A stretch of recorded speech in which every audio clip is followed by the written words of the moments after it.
On the outskirts of a forgotten village, perched atop the misty Raven Hill, stood an abandoned house rumored to be cursed. The villagers spoke in whispers about its dark past, disappearances, strange lights, and a history of unexplainable horrors. One stormy evening, a young historian named Evelyn arrived in the village. Drawn by tales of the house, she intended to document its story, dismissing the warnings as folklore. Armed with a flashlight, her notebook, and a camera, she began her ascent to the house. Inside, the air was damp and filled with the faint smell of decay. The walls were covered in peeling wallpaper, revealing claw-like scratches beneath. Evelyn noticed an old mirror hanging crookedly in the hallway, reflecting the dim flicker of her flashlight. But when she turned to inspect it, a shadowy figure darted across the reflection behind her. Startled, Evelyn spun around. The hallway was empty. She whispered to herself, "It's just the storm, nothing more." But the creaks in the floorboards above told a different story. She climbed the stairs, each step echoing into the oppressive silence. Reaching the second floor, Evelyn found a child's room. The bed was neatly made, but the air was cold enough to see her breath. A box of toys sat in the corner, untouched by time. She reached for an old wooden jack-in-the-box. As she turned the handle, a haunting lullaby played. It stopped abruptly, and the jack burst out, not as a clown, but as a grotesque figure with hollow eyes and sharp teeth. The room's door slammed shut behind her. Evelyn screamed, dropping the toy, and scrambled for the door. When she finally opened it, the hallway was no longer the same. The house was shifting, alive. Evelyn tried to retrace her steps but found herself in an unfamiliar room filled with antique furniture covered in white sheets. A gramophone in the corner began to play on its own. The tune was eerily cheerful, clashing with the dread that gripped her. From the corner of her eye, Evelyn saw movement. A figure wrapped in shadow stood at the edge of the room, its head tilted unnaturally. It raised an arm, pointing toward her. The gramophone's music distorted into a maddening cacophony as the figure advanced. Evelyn bolted out of the room, her heart pounding. She found herself in the basement. The walls were damp and etched with strange symbols glowing faintly in the dark. In the center of the room was a well, its cover broken and leaning. A low, guttural noise echoed from within. Against her better judgment, Evelyn stepped closer. She peered into the abyss. Two pale hands shot out, grabbing the edge. A head followed, eyeless and grinning, its mouth unnaturally wide. Evelyn stumbled back as the thing began to crawl out. She fled up the stairs, but the house wouldn't let her leave. Doors slammed, walls shifted, and a chorus of whispers grew louder, chanting her name. Exhausted and terrified, Evelyn found herself back in the hallway with the mirror. Her reflection wasn't her own. It was smiling, dark, hollow eyes staring back. The reflection mouthed words she couldn't hear. Then, it stepped out of the mirror. The shadow grabbed Evelyn, pulling her into the mirror. Her screams echoed as she vanished, leaving the house in silence once more. Days later, villagers noticed lights in the windows of the house. A new reflection adorned the mirror in the hallway. Evelyn, now one of the shadowed entities bound to the curse of Raven Hill. Evelyn awoke to darkness. She was lying on cold, damp floorboards, and the air around her was thick and oppressive.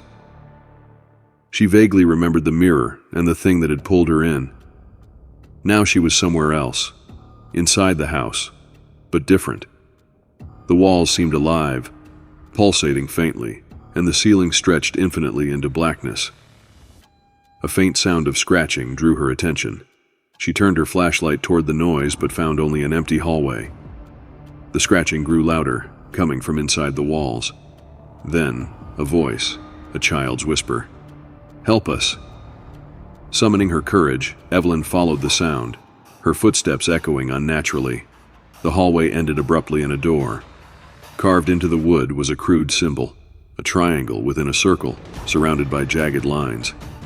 Her trembling hand reached for the doorknob. It was icy cold. Inside, the room was small, almost claustrophobic, with shelves lined with dusty jars filled with unidentifiable objects. In the center of the room stood an ancient writing desk. Upon it lay a journal, its cover cracked and worn. Evelyn flipped it open. The handwriting was frantic, the words barely legible. "They come from the mirror. They steal your shadow first, then they take the rest." A sudden knock echoed from the door she had just entered. Slowly, the doorknob began to turn. She grabbed the journal and ran. The house shifted around her again. Stairs appeared where none had been before. Desperate to escape, she climbed them, the journal clutched tightly in her hand. She found herself in an attic, lit by a dim, unnatural glow. The room was filled with cobwebs and dust-covered furniture. In the corner, an antique crib rocked slowly back and forth, though no one was near it. Evelyn approached, her flashlight shaking. Inside the crib was a small porcelain doll, its face cracked and its eyes following her. The doll whispered, "They're here." The attic door slammed shut, and the walls began to close in. She turned to the window, trying to break it open, but the glass reflected not the outside world, but the same room, only darker. In the reflection, dozens of shadowy figures surrounded her, watching. The reflection in the window spoke in unison. "Stay." Evelyn screamed and threw the flashlight at the window. The glass shattered, and the world outside returned, but it wasn't her world. She looked out onto an endless void, where fragments of the house floated like islands in a black sea. A low growl rumbled behind her. She turned to see one of the shadowy figures stepping closer. Its shape was human but wrong. Its limbs stretched unnaturally, and its face was featureless.